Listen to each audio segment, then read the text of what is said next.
Yeah.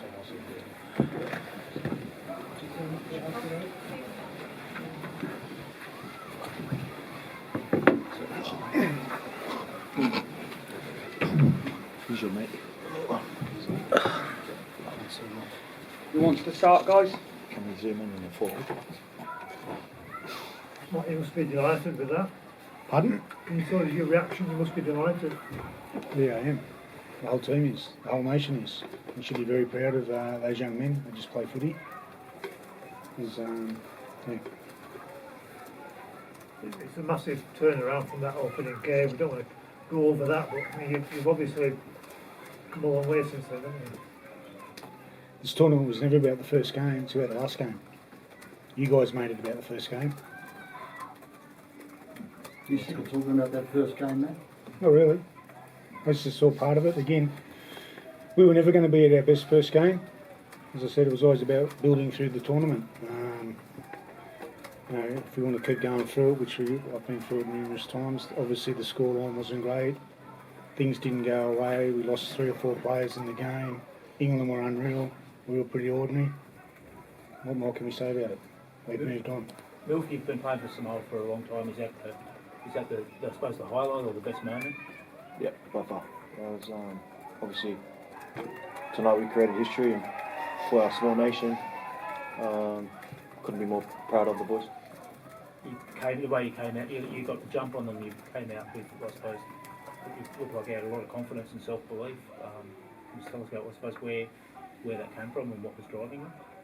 I think June set the tone during the week. We didn't want to get beat on effort and just wanted to look after each other out there tonight and make sure we played at our best, and I thought we'd done that really well tonight. And yeah, as I said before, I couldn't be more proud of the boys.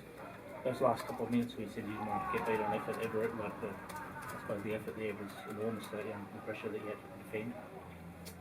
Yeah, like I said, June's touched it on during the week. We didn't want to be beaten off and just wanted to keep each other accountable and make sure we looked after each other tonight, and I thought we'd done that at a pretty high standard.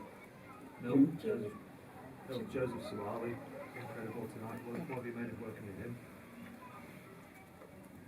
Sorry? Joseph Somali tonight had some incredible runs, really got you guys out of trouble in the backfield. What have you made of him, working through the last couple of games? Yeah, he's a freak. No doubt about that, but I think he's just building. He's only going to get better, so yeah, sky's the limit for him. How much does it mean to still hear everyone going off out there? Yeah, the emotions are through the roof. I think just listening to that now, it's pretty surreal for us. Both teams can be proud of what they achieved over the course of this whole week, pretty much over the course of the tournament, because we're seeing both cultures celebrating quite proudly all over the world, and I think that's part of our job about being role models within our communities. And we talk about it all the time about inspiring that next generation, and you can definitely be proud and say that it's heading in the right direction for us. Junior, were you surprised to be put on the court and you were worried at all? Not really. I was quite surprised with the penalty in general and where it was with how long we had left. But things are out of our control, and we just knew that we just had to keep turning up and keep producing those little 1% efforts. Junior, is this what you dreamed of, this sort of reaction and atmosphere when you made the decision to commit to playing for Samoa? I wouldn't say dream of it, because it was bound to happen. How we've been building over the past couple of weeks is certainly what's created that. The group that we've got downstairs in the sheds, we hate touching on it, but that first game was never indication on the belief that we had on the group. We just knew we just had to get some footy in us, and we were going to keep building each week. And we've seen over the last couple of weeks we keep building in our performances, and that's exactly the direction we want to be heading. Matt Joseph just put on the court as well, I think, for lifting his knees. What would you make of that?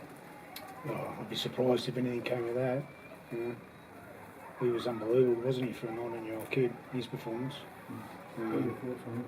Oh yeah, he's been unbelievable for our group. He's for a young man. He's been well schooled, well educated, and he's Very professional. and he's certainly, I think he's enjoying the ride at the moment, which is good. A lot of talk about him as a fullback. Did a pretty good impersonation one tonight. What is it? He's a pretty good one, isn't he? I think he could be good in any position you put him in. You know, he's as Junior said, he's a professional. He's certainly got a long career ahead of him, which is going to be exciting to watch. And to think that he's been part of this, I'm pleased for him too, because obviously he could have chosen to play for Australia, obviously, and he committed to Samoa like a lot of these young men, which is very pleasing. And Matt, there's been a lot of pressure on you, quite a bit of criticism of your coaching. How do you feel today, taking Samoa to the semi-final? I don't worry about criticism, but I'm just proud for this group for what they've done. As we know, we knew what we had to do. Was we've improved as the competition's gone, so it's pleasing to be part of this group. I've got a lot of good coaches helping me, DJ and Radders too, do an amazing job, which I'm sure everyone would acknowledge in our group. So it's pleasing for everyone involved. Haven't bothered you what's been said? What do you make of England's progress in the tournament? To be fair, I've only watched one game. That was the first one. It was pretty good, but they've to the home nation. Obviously down to the last four.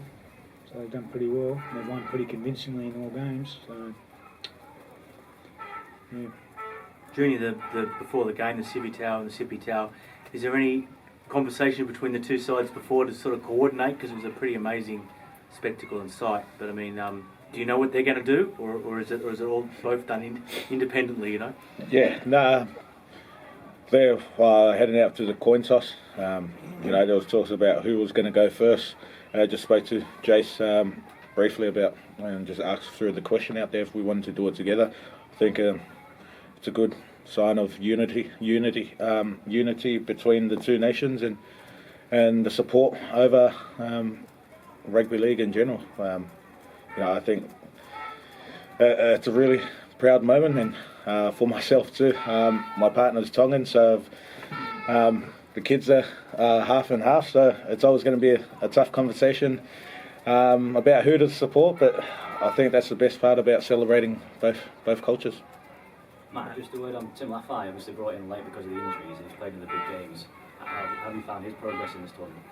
Great. He's probably in career best form. He's been he's a good fellow, Laff. He was obviously with Tony in 2013 here. He certainly had roller coaster ride. He's certainly a talented player, and as I said, he's in career best form. He's slotted straight in from week one. There's a couple of his club teammates in that England squad. Will you be leaning on him a little bit this week? Definitely. Yeah. Lee Bedford as well, because obviously he'll be coaching against these kind of players. Will he be a big part of preparation? He will be. It's one of the reasons he's there. He's a big part of our preparation, Redders, and I'm sure he's looking forward to having another crack.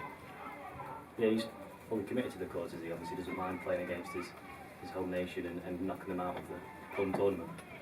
Doesn't seem to be. Matt, just on Suwali again.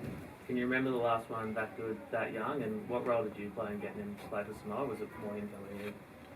Oh, obviously any good player, young Samoan, we're keen to get. Mate, it was his decision. Like, obviously I've spoken to him. I won't go into it too many times, but it was his decision, like all their boys. So, but as I said, like, he's got a remarkable career ahead of him if he can stay injury free, and he's got all the tools. He's certainly got the drive, and he's certainly he got his head screwed on. He's from a good family. They're all over here, which is pleasing. We've got a lot of. It's pleasing to see all the family over here, and just wait. I just want to give a quick shout out to all the Samoan guys that come and helped us do a pose during the week. Sri Matangi arranged for about 6 or 7 of them to come over, and it was unreal. They turned up in droves, so we were able to have a 13 on 13 in a pose. So we really appreciate all you guys turning up, and thanks for your help. That win was for you too. How much better can this team get, do you think? We're building. But do you think you'll need to improve from what you've shown today, which was terrific, for the next 2 games? I think if we improve on today, we'll be in next week's match, and I'm sure we will. Neil, do you think you're back playing your best in your career? I'm certainly enjoying it. When I'm enjoying it, I know I'm at my best. So. Pump your tyres up, bro. Anthony, your opponents today, how excited are you to play with Isaiah Patel at Redcliffe next year? Yeah, to be honest, I haven't watched too much stuff on Tonga during this whole week. It's more my preparation on how I can go to the game and making sure I do everything at training to be at my best tonight and just focus on ourselves. Run for what?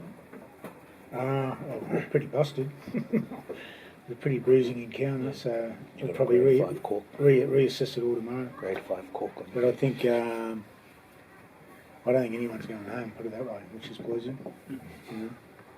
So whatever. All good. Thanks. Thank you.